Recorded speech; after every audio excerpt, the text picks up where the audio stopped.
He laughs while he dirties the bride. But her revenge makes him change his mind instantly. Amanda Wilson trembled with nervousness as she held the knife next to the three-tiered cake decorated with white and pink roses. The moment she had dreamed of since she was a little girl had finally arrived, but something in Brandon Miller's smile made her uneasy. That's when he held her hand more firmly than expected, guiding the knife toward the cake. "Let's do this right, my love," he whispered in her ear, while the guests approached with their cell phones in hand. Amanda smiled for the photographers, adjusting the lace dress that had belonged to her grandmother Elizabeth. The century-old piece was her most precious heirloom, lovingly restored for months for this special day. "Are you ready?" asked Brandon, but before she could answer, she felt a brutal force pushing her head into the cake. The cold, whipped cream filled her eyes, nose, and mouth. The frosting stuck to her carefully styled hair. Pieces of cake spread across the neckline of the lace dress, forever staining the delicate piece her grandmother had worn in 1952. Brandon's booming laughter echoed through the hall, while the guests stood in shocked silence. Amanda slowly lifted her face, feeling the sweet mixture drip down her cheeks like sugary tears. "It was just a joke, Amanda.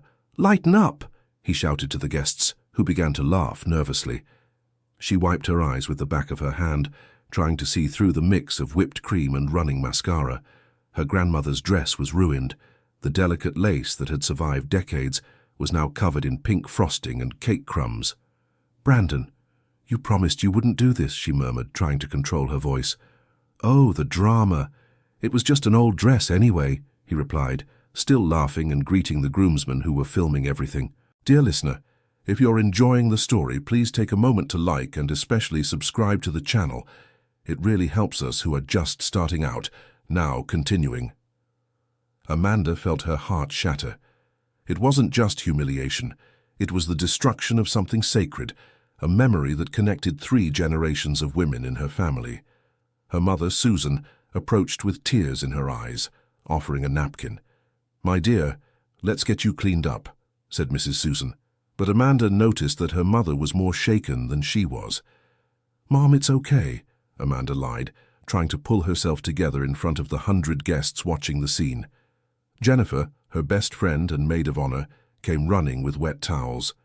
"Mandy, let me help you," whispered Jennifer, but something in her gaze indicated more than just concern about the mess. "Jen, I need to talk to you, now." Amanda grabbed her friend by the arm and pulled her to a more secluded corner of the hall. "Mandy, I didn't want to have to tell you today, but—" Jennifer hesitated, looking at Brandon, who was still celebrating with his friends. "Just say it, Jen." "Last night, Ashley told me about a bet. The groomsmen bet $1,000 each to see if Brandon would have the courage to push your face into the cake." Amanda felt the ground give way beneath her. It wasn't an impulse. It was planned, calculated, a public humiliation for money. Ashley is his cousin. How did she know about it? Because she was there when they made the bet, at his bachelor party. The pieces began to fall into place in Amanda's mind. His insistence on cutting the cake in front of everyone. The way he held her hand so tightly. The mischievous smile she tried to ignore. "Jen, lend me your phone." "What for?" "Just lend it to me." Amanda typed a quick message and sent it. Then she returned the device to her friend. "What did you do?" "I saved our marriage. Or destroyed it for good." Jennifer didn't understand, but Amanda was already walking back to the center of the hall. The dress dripped whipped cream onto the marble floor as she made her way to the stage where the DJ controlled the music. "Excuse me," she said to the equipment guy, "may I use the microphone?" "Of course, Mrs. Amanda." The hall fell silent when she stepped onto the small stage. Brandon stopped laughing and looked at her curiously. The guests moved closer, perhaps expecting a thank you speech or an apology for the mess. "Everyone, before we continue the party, I would like to share a few things with you," began Amanda, her firm voice echoing through the speakers. "Mandy, what are you doing?" shouted Brandon from among the guests. "I'm being transparent, honey, as I should have been during our engagement." She signaled to the DJ, who connected a tablet to the projection system. The large screen, which until then had shown photos of the couple, began to display something different. WhatsApp messages appeared on the screen, intimate conversations, photos, plans for secret meetings, all with dates and times from the last 8 months. The first screenshot showed, "Brandon, can't talk now, Amanda is here. See you tomorrow at our usual spot." The hall fell completely silent. Mrs. Margaret, Brandon's mother, gripped the arm of her chair when she recognized her own son's number on the screen. "Amanda, stop this madness," shouted Brandon, trying to approach the stage. "I'm not done yet, dear," she replied, moving to the next screenshot. "Brandon, Mandy doesn't suspect a thing. She's very naive. After the wedding, it will be easier for us to meet. Megan, are you sure you want to marry her? It doesn't seem like you really love her." Brandon, "It's complicated. The families have already arranged everything, but you know it's you I want." Mrs. Margaret fainted. Brandon's father, Mr. George, rushed to support his wife while looking at his son in horror. "Brandon Miller, what is the meaning of this?" thundered Mr. George. Amanda continued scrolling through the screenshots. Now photos appeared of Brandon entering an apartment, then photos of him and a brunette woman kissing on the balcony of the same apartment. "For those who don't know, this is Megan Thompson, secretary at the office where Brandon works," announced Amanda. From the back of the hall, a brunette woman tried to hide behind the guests. It was her. Megan was at the party as a guest from the office. "Megan, could you come closer?" called Amanda into the microphone. The woman tried to leave discreetly, but the guests had already identified her. Murmurs spread through the hall like waves. I need to go," stammered Megan, pushing people to reach the exit. "But we haven't gotten to the best part yet," said Amanda, her voice maintaining a frighteningly calm tone. The next screenshot showed a more recent conversation. "Brandon, after the honeymoon I'll request a transfer to Denver. Then you can move there and we can be together officially." Megan, "What about Amanda?" Brandon, "That's her problem. The marriage will last 2 years at most. Enough time for me to sort things out and get out of this without too much loss." Mr. Richard, Amanda's father, stepped onto the stage and took the microphone from his daughter. "Brandon, you will explain this to me." "Now," said the man, his voice trembling with contained anger. Mr. Richard was a respected businessman in town, known for his honesty and calm temperament. Seeing that man so upset frightened even Brandon. "Mr. Richard, I can explain. Those are old messages from before the engagement. The dates are all here, Brandon. The most recent is from 3 days ago," interrupted Amanda, stepping off the stage. "Mandy, listen to me. I was confused, scared of the marriage. Every man goes through that. But I love you. Love doesn't humiliate, Brandon. Love doesn't bet with friends to destroy the bride's grandmother's dress for $1,000. The best men looked at each other. How did she know about the bet? Love doesn't plan a city move in secret. Love doesn't schedule meetings with the secretary while the bride chooses flowers for the wedding. Dear listener, if you're enjoying the story, please take a moment to like and especially subscribe to the channel. It really helps us who are just starting out. Now continuing. Brandon tried to approach her, but Amanda stepped back. "Mandy, please, let's talk in private. We don't need to settle this in front of everyone." "In front of everyone, you humiliated me. In front of everyone, I'll settle it." Mrs. Margaret had regained her senses and was now crying profusely. "My son, how could you do such a thing?" she sobbed.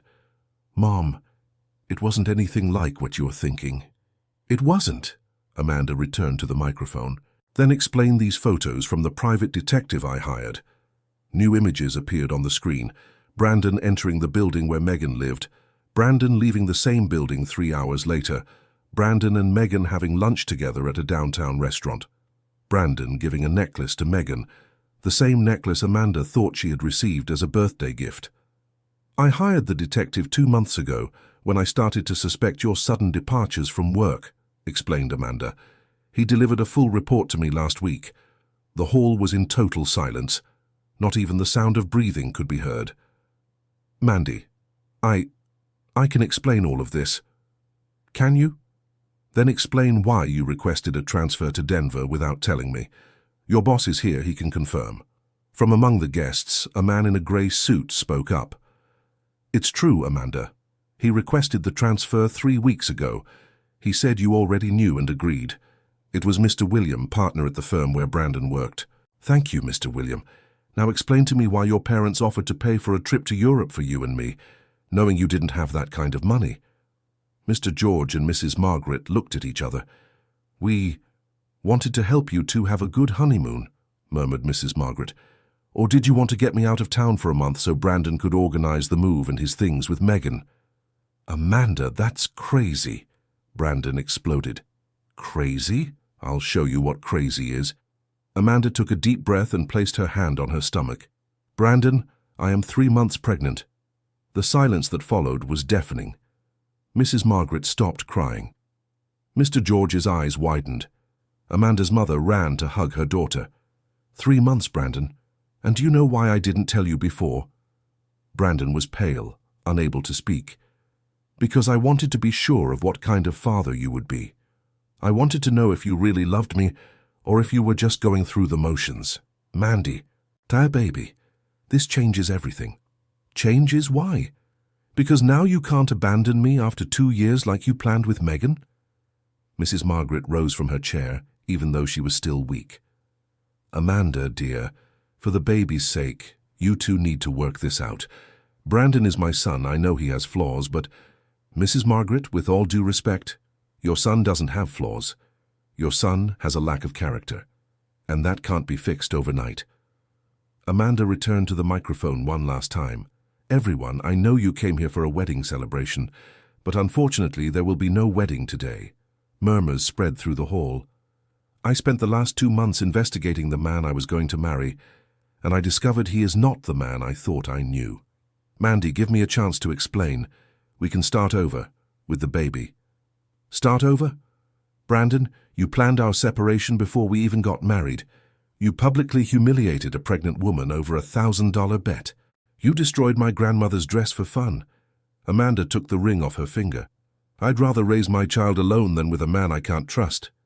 She threw the ring on the floor, where it rolled with a metallic clatter that echoed through the silent hall. Amanda, you're being very hasty, her George tried. A child needs their father. A child needs a present and honest father, not a man who sees them as just an obstacle to his plans with another woman. Brandon tried to approach once more. Mandy, I know I made mistakes, but I can change. For our child, I can be different. Maybe you can, Brandon. But that's something you'll have to prove over the years, not with words here in the hall. Amanda started to step down from the stage, but stopped. Oh, and about the $1,000 bet. Ashley, Brandon's cousin, told everything to my godmother last night. The groomsmen can confirm. The 3 groomsmen lowered their heads. One of them, Michael, spoke up.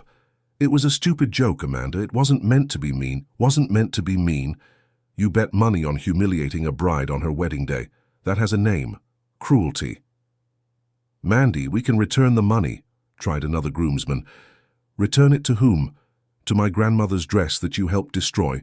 To the trust I had in the man I loved? Amanda stepped down from the stage and walked toward the exit. Her mother followed her, as did Jennifer and some aunts. Where are you going, dear? Asked Mrs. Susan. Home, Mom, I need to change out of this dress and think about the future. And the baby? The baby will be fine. They'll have a mother who fights for them and doesn't accept humiliation from anyone. At the exit of the hall, Amanda turned one last time. Everyone, thank you for coming. I'm sorry for the embarrassment, but sometimes it's better to discover the truth sooner rather than later. She left the hall with her head held high, leaving behind the whipped cream-stained dress, the embarrassed guests, and a destroyed groom. 6 months later, Amanda gave birth to a beautiful girl whom she named Margaret, in honor of the great-grandmother who sewed the wedding dress. Brandon tried many times to get closer, sending flowers, gifts, and letters, asking for forgiveness. Amanda allowed him to meet his daughter but set clear rules, supervised visits at her mother's house on weekends for only 2 hours. Mandy, this is very little time with my daughter, he complained during one of the visits. It's the time you deserve for now.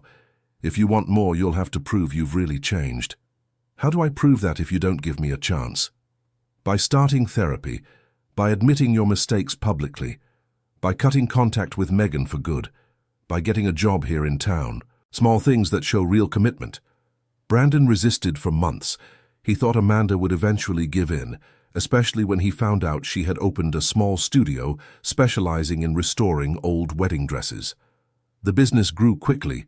Women from all over the region sought out Amanda to restore family dresses, inspired by the story of courage that spread through the town and social media. She turned her pain into purpose, clients would comment. It's true. She saved my great-grandmother's dress and saved my marriage too. Made me see that I deserved to be treated with respect, said one of the regular clients. A year and a half after the called-off wedding, during one of the visits to his daughter, Brandon arrived with news. Mandy, I started therapy. Good for you. I'm learning a lot about myself, about the patterns I repeat without realizing. Amanda kept sewing without looking up from her work. My therapist helped me understand why I sabotaged our relationship. It's a pattern that goes back to my teenage years. Brandon, I don't want to hear justifications. I want to see consistent changes over time. I broke up with Megan the day after the wedding. I never spoke to her again. You should have done that before you proposed to me. I know it was cowardly of me. Amanda stopped sewing and looked at him. What do you want from me, Brandon? A chance to be a present father for Margaret. A chance to show you that I can be different. You can be a present father without us getting back together. Those are separate things. I know, but I still love you, Mandy. Love isn't a feeling, Brandon. Love is action. It's a daily choice. It's constant respect. And I can learn that. Amanda sighed. Maybe. But with me, you've already lost that chance. With Margaret, you still have the opportunity to build something healthy. 2 years after Margaret's birth, Amanda allowed Brandon to take their daughter to the park for outings, always returning at the agreed time. He was never late or missed any commitments again.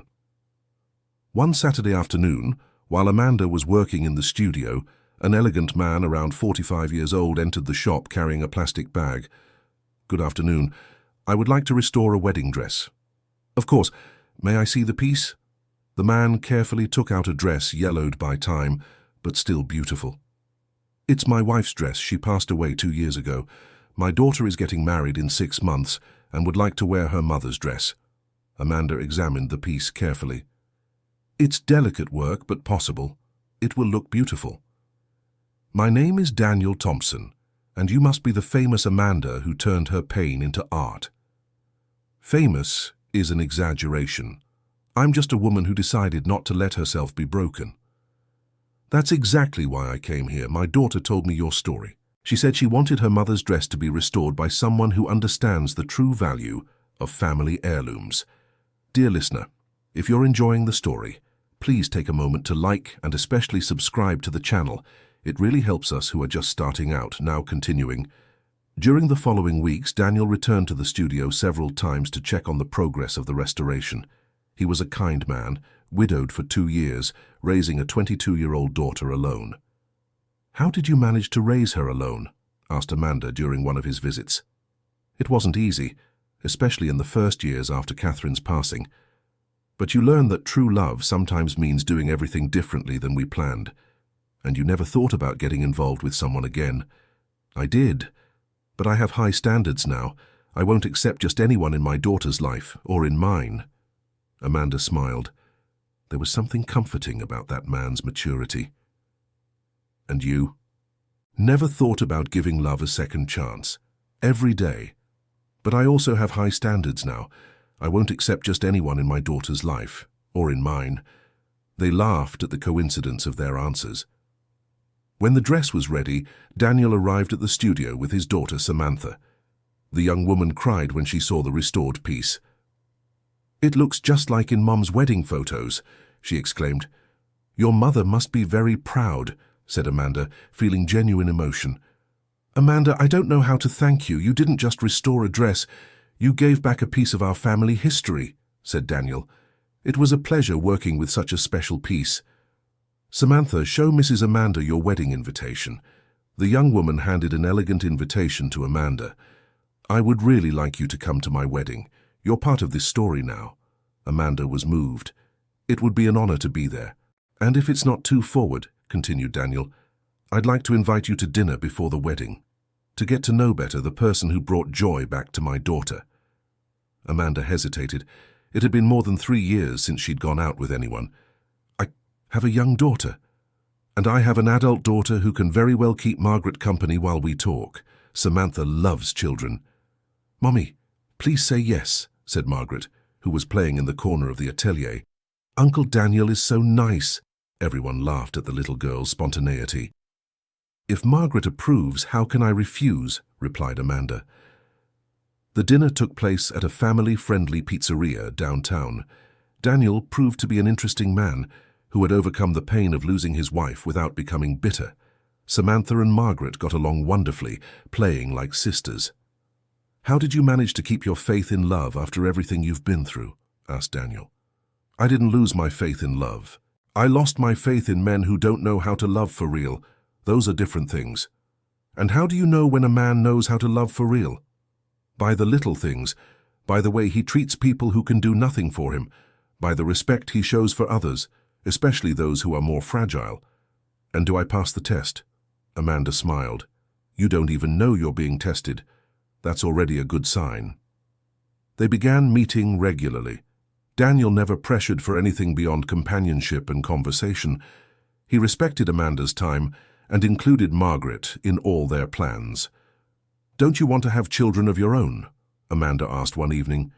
If it happens naturally with the right person, it would be wonderful. But I don't feel I need that to be complete. And if the right person has a daughter from another relationship, if it's you, I already consider Margaret my daughter too. She's part of who you are. It was the first time Daniel had openly declared himself. Amanda felt her heart race. Daniel, I need you to understand that I come with a lot of baggage. A daughter, an ex who is still present in our lives, a complicated past. Amanda, I'm not interested in an edited version of you. I fell in love with the whole woman with all her history and responsibilities. And what if I can never fully trust again? Then we'll build that trust day by day. No rush, no pressure. At Samantha's wedding, Amanda saw the dress she had restored being worn by the radiant bride. Daniel introduced her as the most important person in my daughter's life to all the guests. You're exaggerating, whispered Amanda. I'm not. Without you, Samantha wouldn't have her mother's dress. Without you, I wouldn't have rediscovered that I can be happy again. During the party, Margaret danced with Daniel, as if he were her own father. Amanda watched the scene with her heart tight with emotion. She's become very attached to you, Amanda commented, and I've become very attached to her, and to her mother too. Daniel, I need to tell you something. Go ahead. Brandon is still part of Margaret's life. He's changed a lot. He's in therapy. He's a present father, but he's still there. You need to know that before any more serious commitment. Amanda, I'm not competing with the past. I'm building a future. If Brandon is a present father for Margaret, that's good for her. And whatever is good for Margaret is good for me too. 6 months later, Daniel proposed to Amanda during a picnic in the park where she used to take Margaret to play. I don't want you to forget your past. I want to be part of your future, he said, offering a simple and elegant ring. And Margaret? Margaret will be our daughter, officially if you'll allow me to adopt her. And Brandon? Brandon will always be her biological father. That doesn't change. But I want to be the father of her heart, of her everyday life, of her homework and life advice. Amanda said yes with tears in her eyes. On the day of Amanda and Daniel's wedding, an unexpected person showed up at the church. Brandon. What are you doing here? Amanda asked at the church door. I came to ask for forgiveness, publicly, in front of everyone. Brandon, that's not necessary. Yes, I did. I destroyed your first marriage through immaturity and cowardice. I won't let my presence interfere with your happiness again. Brandon entered the church and asked to speak into the microphone. Everyone, I'm Brandon Miller. Some of you know me from what happened 4 years ago in this very hall. Murmurs spread among the guests. I came here today to publicly apologize to Amanda. I was cruel, immature, and cowardly. She deserved so much more than I could offer back then. Daniel, you're getting an exceptional woman. Someone who turned humiliation into strength, pain into purpose, disappointment into wisdom. Margaret, my daughter, you're gaining an incredible father, Someone who will teach you what I was still learning, that true love is respect, consistency, and sacrifice for others. Amanda, thank you for not preventing me from being Margaret's father. Thank you for giving me the chance to learn to be a better man. You didn't deserve what I did, but your example taught me what dignity means. Brandon left the church in silence. Amanda cried, not from sadness but from relief. The past was finally at peace. The wedding was simple and moving. Margaret served as the flower girl, scattering petals along her mother's path. Daniel cried when Amanda appeared at the altar, wearing a dress she had restored herself, her own grandmother's dress, fixed and renewed. "How did you manage to restore it?" he asked during the ceremony. "With lots of love and patience, just like you did with me." 2 years later, Richard was born, Amanda and Daniel's first child together. Margaret became the most loving sister in the world, protecting the baby as if he were a treasure. Brandon continued to be a present father, taking Margaret out on weekends and attending all birthday parties. He and Daniel developed a respectful relationship, focused on Margaret's well-being. "Thank you for caring for her, as if she were your own daughter," Brandon told Daniel during Richard's first birthday. "She is my daughter, not by blood but by heart. And that's what matters." Amanda's studio grew and became a national reference in restoring vintage wedding dresses. She wrote a book telling her story, which inspired thousands of women not to accept abusive relationships or humiliations disguised as love. "Every dress I restore represents a chance to start over," Amanda would say in her talks. "Just like life. Sometimes we need to tear everything apart to sew something better." 10 years after that broken marriage, Amanda and Daniel renewed their vows in the same church. Surrounded by their children, Margaret and Richard, their son-in-law, Margaret had married at 22, and their first granddaughter. Brandon was present, accompanied by his current girlfriend, a teacher he met in group therapy, and with whom he'd maintained a healthy relationship for 3 years. "You look like your mother," he told Margaret during the celebration. "Everyone says that, but I hope I have her strength too." "You do. And more than that, you had 2 fathers who loved you the right way since you were little. That makes all the difference." During the vow renewal speech, Amanda spoke about forgiveness, new beginnings, and the importance of not giving up on true love because of bad experiences with the wrong people. "I learned that dignity isn't something someone can take from us. It's a choice we make every day, choosing to value ourselves. Choosing not to accept less than we deserve. Choosing to forgive but not forget the lessons. Daniel taught me that there are men who know how to love truly, who respect, protect, and build together instead of destroying. Margaret and Richard taught me that a mother's love can turn any pain into strength. And Brandon, without even knowing it, taught me the most important lesson, that sometimes we need to go through wrong relationships to recognize the right one when it appears. At the end of the ceremony, when everyone had already left, Amanda stayed alone in the hall for a few minutes, looking at the spot where 11 years earlier she had thrown the ring on the floor. "No regrets?" asked Daniel, who had come back to pick her up. "None. If I hadn't gone through all that, I wouldn't be here today, with you, with our family, with our life. Even with all the pain you went through. The pain taught me my worth. The humiliation taught me my strength. The betrayal taught me what true fidelity is. Without these lessons, I might not have known how to recognize a man like you." Daniel hugged her. "Are you sure you made the right choice that day? Throwing the ring on the floor, calling off the wedding?" Amanda looked at their children playing in the garden, at the man who truly loved her, at the life they had built together. "I'm absolutely sure. It was the best decision of my life, because it brought me here." They left the hall hand in hand, leaving behind only good memories and the certainty that choosing dignity is always worth it, even when it seems impossible to start over. Years later, when Margaret had her first heartbreak, Amanda sat with her in the studio and told the whole story in detail. "Mom, did you really do all that? Exposed everything in front of all the guests?" "I did, my dear, and I don't regret it." "Weren't you afraid of being alone? Pregnant, without a husband?" "I was very afraid. But I was more afraid of living a whole life with someone who didn't respect me. And if Dad Daniel hadn't shown up? Then I would have raised you alone and been happy anyway." Happiness doesn't depend on having someone, Margaret. It depends on having peace with yourself. How did you know that Dad Daniel was different? By the details. He never tried to convince me of anything. He respected my timing, included you in everything, didn't rush. A man who knows how to love for real doesn't rush, doesn't pressure, doesn't humiliate. And Brandon, did you really forgive him? I did.